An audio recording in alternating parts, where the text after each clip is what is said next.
na, tapos na. Admin Center, browser. O yun. Dinownload nyo, sir? MSI o EXE? Ay, EXE. Paano yung dinownload? Sa browser na lang?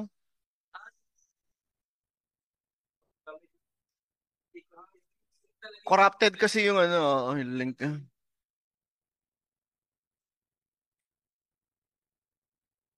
Oo nga, mano. Baka luma na kasi yun. Luma na pala yun.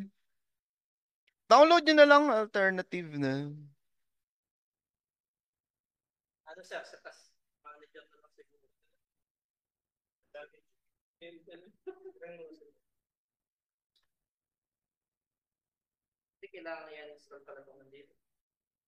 Hindi naman na-install, di ba? Ah, na-install din? Oo. Hindi tumuloy. Luma na siguro.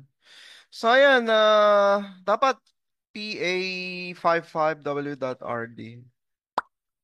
Ayan, ayan, okay na. Bumalik na sa dati. Bumalik na sa dati. Ngayon, change natin. Baka kanina, nung pag-change ko, mali yung napasok natin eh. Okay na ha. So, tatype ko lang dito, Nexus Cloud 123 bang. Yan ang password, no? Sige, papalitan natin. Hindi pwedeng paste kasi.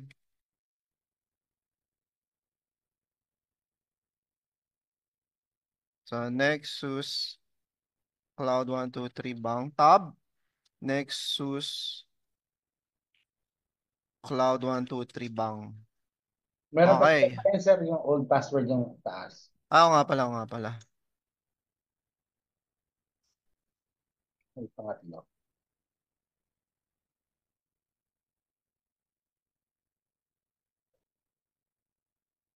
Yun, sakto. Pasok. Teka, ilalagin ko lang ha. Lalagin natin. So, magsisync yan dito, pati dito. So, you need to Ah, give time na.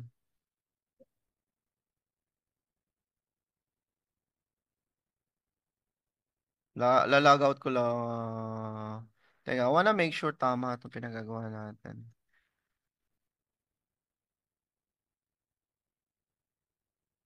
Baka mamaya naka-caps lock kasi ito eh. O yun, tama. Oh, 'di ba? Capital C, capital N. So, log out. Ganun din pakigawa sa inyo.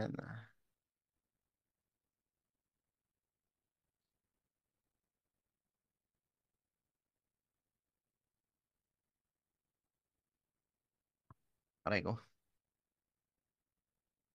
Tingnan na natin.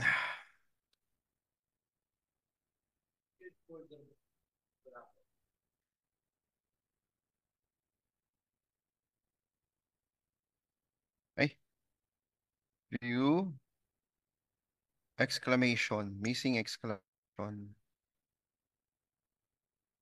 Yun, tama ah, tama yan. O yun, pasok. okay Kanina, ewan na. ko na yung password ng gumana. Okay, good luck sir. Kayo na bahala dyan. Same with si Sir Robert. No, pagawa, pa-revert back na lang. Shutdown lahat. Okay? Okay na, Sino sir. pa hindi Thank you. makalagin? Ah, okay na Sir Robert. Ah, yes, thank you, thank you. Sino pa hindi makalagin? So, sa tingin ko lahat nakalagin, ano? So, yun ang ating lesson today. One, two, three. Tapusin lang natin to. Ngayon, as of today, hindi gumagana daw tong link na to. So, download nyo lang from the browser. Ang pangalan nito ay download MSI.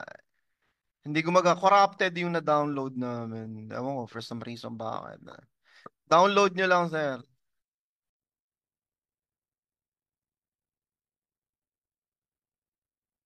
No? Direct browser na lang daw. Ayan. So, download. Gaganin nyo lang, download. Module 3 yung sinasabi ko, ha? Windows Admin Center MSI. Ito, may link. Ito na yung link. Sige, send ko na yung link sa inyo. Ito, zoom. Yung module 3 to, ha? Corrupted yung ano eh. So, download nyo na lang dito. Tapos, sa admin 1 yan, no? Pero ako kasi sa SBR kasi ko eh. Okay, sige. Good luck. Pag tapos na, pwede nang umuwi.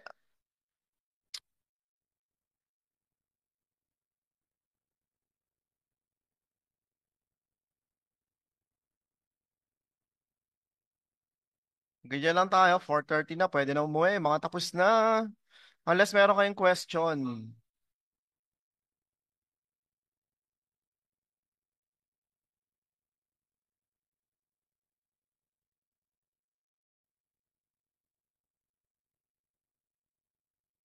Ayun, nag-download na. Module 3. Sabihin ko na nga, download na lang kayo dito.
Sinelect na to, generate self-signed certificate.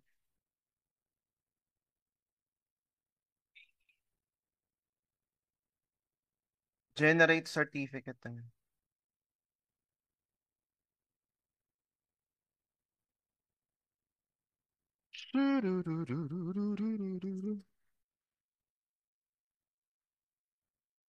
Sana matapos nyo module, lahat naman nasa Zoom, no? Module 1, 2, 3. So gumagana na may module 1, 2, 3. So tomorrow, 4, 5, 6 ta.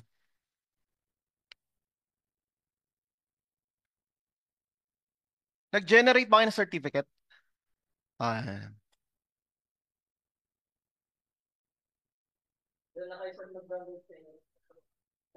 yun nasa baba, generate. Kasi wala nang existing cert eh.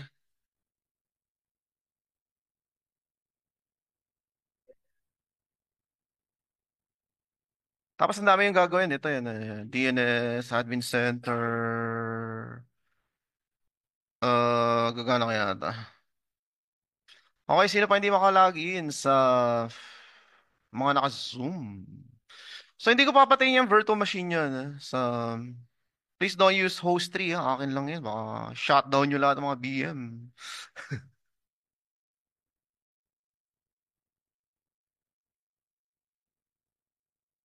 Pwede na umuwi.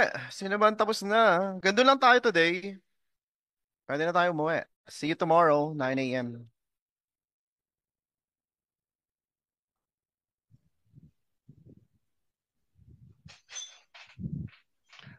Sir Chris, Yeah, go ahead, go ahead. yung sa additional extension namin ng D1 regarding Oh, saan? yung virtual machine, pwede yung gamitin hanggang day 1. Ah, okay. Ah, di ba? Hanggang Friday. Hanggang Friday, 5 p.m. yan. Okay. Baka masagot mo na rin yung question ko. Ay, ano yun, sir? Question. Yung sa Windows Update. Manage Windows mo. Update. Wala, Oh, hindi kasi included dito. Kailangan mo ng SAS. Install mo yung WSAS as a center. Tapos, lahat ng mga server, po-point mo dun sa proxy na yun. Mahabang procedure yun eh. double SAS. Oh, WSAS. WSAS. Wala na kasi yung WSAS topic ngayon eh. Nagtataka lang ako meron kasing ganung message sa lahat ng uh, computer na minamanage yung domain. So, hindi siya mag-update ngayon. Hindi siya baka nasa Dahil group policy din pag yan eh. chinek yung group policy, walang Wala related na lumalabas. policy for Windows Update. Ah, Pero kung iba-bypass, katulad nung ginawa mo sa, pwede ba yun? bypass ang... Katulad yung gano'n, sa GPO na ng local. Possible pa kaya? May nakita kasi ang mga pa-article doon na i-bypass sa Na GPU. para mag-update individually, ganun. Para mag-update na lang individual yung device. Oh, pwede din. By default, actually, you don't have to do anything. Lahat mag-update, individual na lang siya. Unless na naka-disable yung update. By default, naka-on naman lahat yan. Mag-update na lang yan isa-isa. Pero kung gusto mo talaga i-manage, kung gusto mo i-manage, WSAS pa. Devices. So, Okay. gagawin ng WSAS, kukonekin sa Microsoft Download Center. The-download lahat niya ng mga latest. So, meron siyang repo. Gagawa ka naman malaking storage nun, para at least mga 500 gigabyte. The-download yun, automatic. Tapos, sa group policy, gagawa ka ng WSAS policy to point all server to the WSAS center. So, doon siya magda-download. Ito yun, no? Makikita mo naman dito. Kaso maraming setting yun. Hindi lang basta-basta. So, kung punta ka dito sa admin, punta kang admin, pakita ko. Mahabang settings yan. Ha? Doon sa MCSA, dinidiscuss namin sa designing. Ito kasi selected lang to. So, group policy. Di ba pwede dito na lang? So, run ka ng GPMC. Mahabang setup to. Sir. Ayan. Tapos, di ba may gagawa ka ng group policy. So, new WSUS. Windows Server Admin. Tapos edit.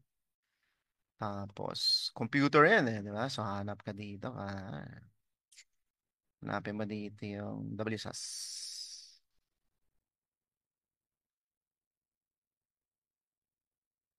Ayaw pakita.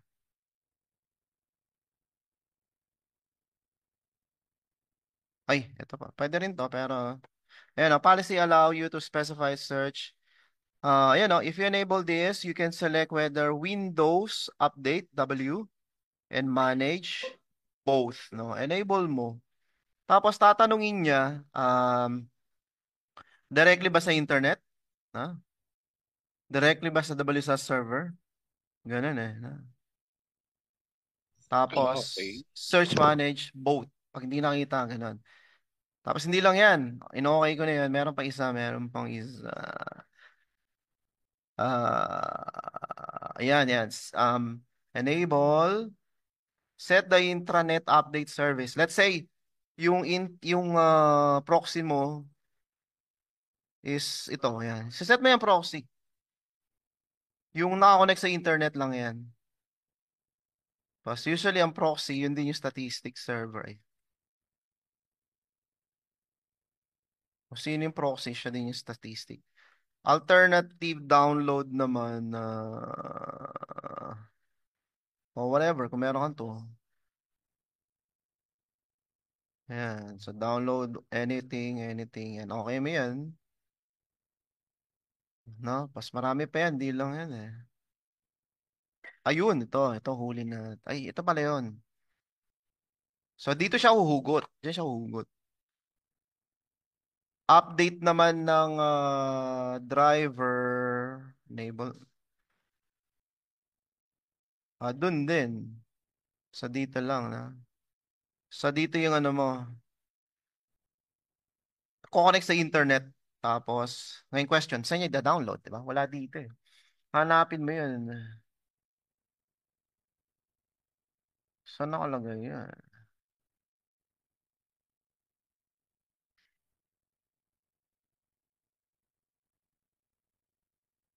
Daming setting yan, sir.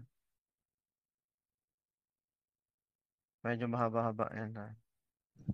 Hanapin ko yung guide ng WSAS. Yan. Pwede mag-start naman doon. Ay, hindi sa akin to. Sino ba to?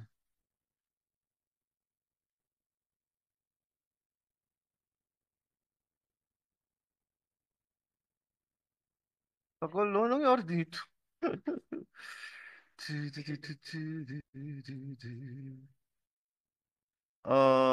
Tapos na kaya to?